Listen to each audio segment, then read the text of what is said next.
Happy hunting. Hunt me. I am the hunted one. I'm hunting most things. That's HUNTZ. You can hunt. Long have you hunted me? You're being hunted. Good morning, welcome back to another curated top 10 for the 25th of July 2018. These are the 10 items for today. Let's jump into the first one. First one is something that I've been looking at for probably about 3 years now, which is these laser cutters. Kind of like laser cutters, and they kind of do sketching as well. I'm trying to think of what they call it. Etching, laser cutting and etching and engraving.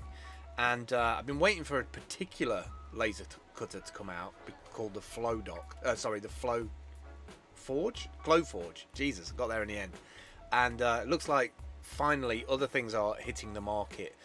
This Mr. Beam, cool name, and the price is pretty good as well, $3,000. So you're looking about $2.5 grand, and this would be perfect. It's a perfect size. I can imagine running this off a battery bank with maybe some solar power, and then working out how to integrate an air filter into the back of the van.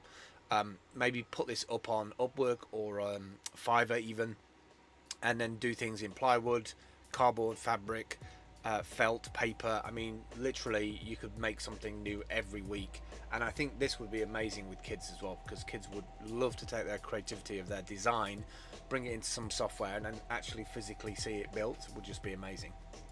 Next up is Rome to Rio. This is a site that's recently been through a refresh, so I guess you can call it version 2. I was looking for some details for Steamfest 3 to get from Krakow Airport to the hotel, one of the hotels, the Cubus Hotel.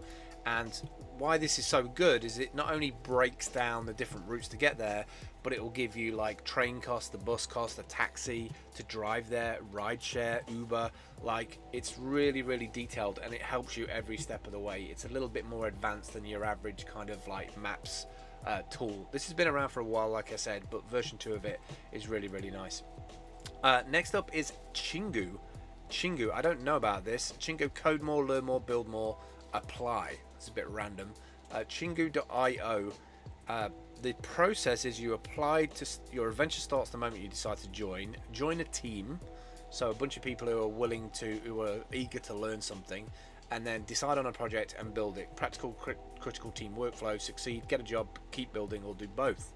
So I think it's a really nice way of finding other people to work together on a project or to build a team. So you might be into graphics, you might be into algorithms, whichever part of the project you're in. I think this is a really cool service that I don't think I've seen anywhere else in terms of pulling together like-minded people to work on a project or to learn together or to share skills together like that. Next up is Dwindly.io.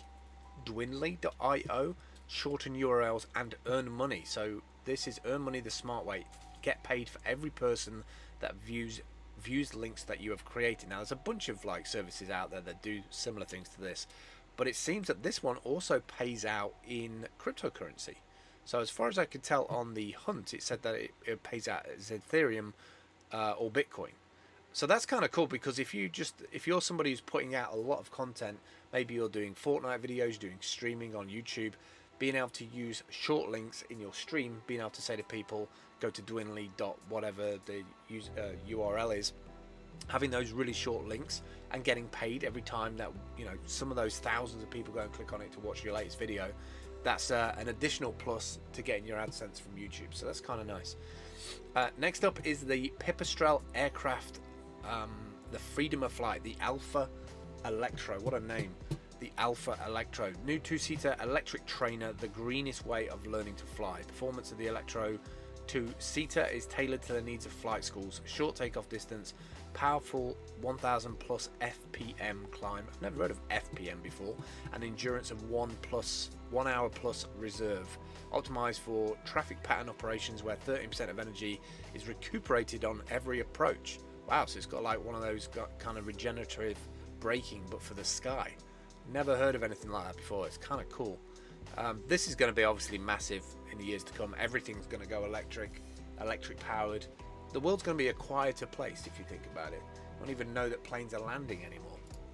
Next up is the AcoPower P40A, a portable solar fridge freezer for car and outdoor. This is really cool because notoriously refrigeration uses a lot of power, uses a lot of energy. This has got a compressor, an LG compressor in there. It's got a lithium battery. I presume that's LG as well. And there's a solar charge inlet to it.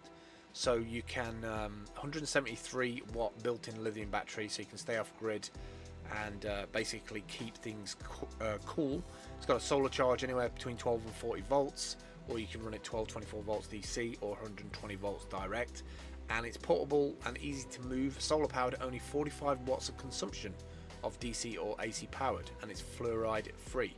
It's 600 bucks, but then, you know, if you want something refrigerated and cold on the road, maybe you're keeping food for the week and you don't want to be like back and forth into a city, you want to be completely off grid, then something like this with a decent set of solar cells and a couple of deep cycle batteries should keep your food fresh all week.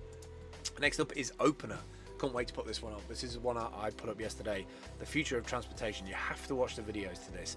This thing's called Blackfly, and it uses the VTOL system, which is the vertical takeoff and landing system. So it's got these movable parts on the front that you can position. I presume they've got it all in software, but you can position them so it gives you like lift, and then you can like position it and then move it forward. Super cool. This thing's already done 12,000 plus miles, done 1,400 flights already.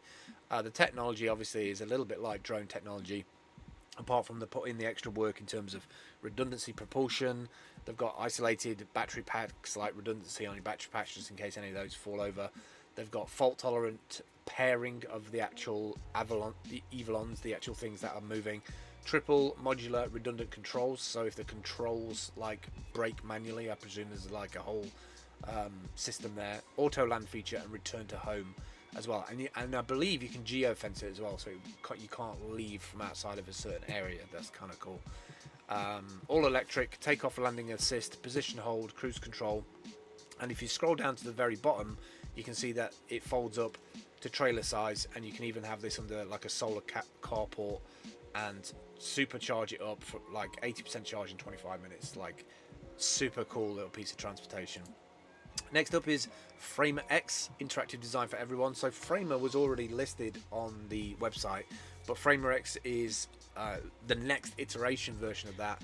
And what I really love about this, that I've been waiting for the longest time, is the code that this produces is actually Xcode that a coder could use to flesh out your project. So if you can do all of the screens, expected screens in terms of the data that's being returned, then I would have thought it'd be quite easy then to like hook into something like the HiveMind API to build out the interface or the programs that you want to build on the Steam blockchain, for instance, which is why I'm interested in Framer X, because I already have at least 3 ideas I want to build, one that could be built very quickly. Last 2 today then. Seakeeper, eliminate boat roll. By eliminating boat roll, Seakeeper transforms everyone's experience on the water. Your guest goes from sick to smiling, and memories turn from never again to best trip ever. So they've developed a bunch of hardware which kind of takes the approach from mobile phones in terms of gyroscopes in your phone to, you know, to work out gyroscope and GPS. You use them in games, you can tilt the phone and those controls like are fed back into in-game. Well, imagine that concept, but apply it to hardware, apply it to boats, being able to self-level, if you like, by having these like boxes built into the hardware of the boat. Incredible thing. Vacuum encapsulation. A flywheel spins at speeds of up to 9,700 RPM. When the boat rolls, the gyro tilts fore and aft, producing a powerful gyroscopic torque to port and starboard that counteracts the boat roll. I mean, kind of incredible, really. Kind of incredible that they've got one of these things on a boat, and I presume that they'll just scale these up for the different size of boats that you've got. We don't get products like that on Steam Hunt very often, but it's always cool when they do turn up. Finally today, this is kind of an interesting one because it feels very much like a product that is using a lot of those sensors that are out there on the market now, and I think they're a little bit misguided in it. Obviously I love the fact that it's about saving somebody's life. It's about advanced heat stroke protection. You know, it's this device that you can put in a vehicle and it helps protect humans and animals that might be in a confined space, normally a car, and alert you and let you know if there's a problem. Now, my only problem with this is that, you know, we shouldn't be leaving animals and children in cars nipping into stores with the windows up, and then relying but also displacing our requirement, if you like, to be aware of this stuff. Like, I'm never ever going to leave a child in a car while I go into a place. I'm never going to ever leave an animal in a car. I don't like the idea of trusting technology on somebody's life like this. I don't know the build quality of this. I don't know if the PCB board is going to be defunct after a while.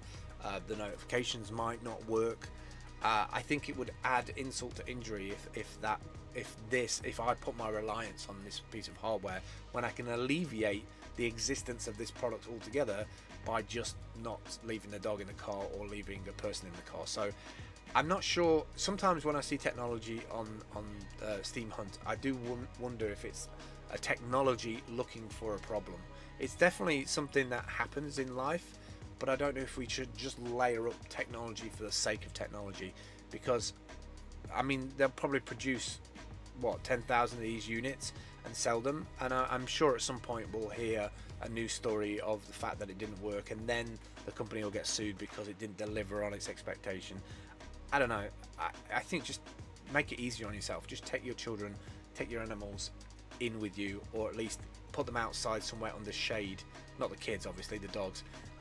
Instead of spending money on this. Like, how much is this damn thing anyway? Have a look. 90 pounds for one of these main units.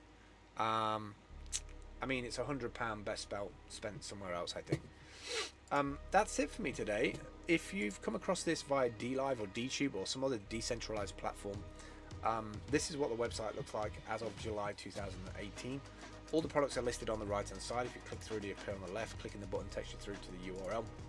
You can easily fill out the form, put the title, description, some pictures, some tags, and easily submit your quality post to the Steam Hunt website, but it also goes on your Steam blockchain blog as well. And you may just get a possibility of a upvote if people really like your product, and if you're in the top 10 you get a particularly large or a larger payout than you would outside of the top 10.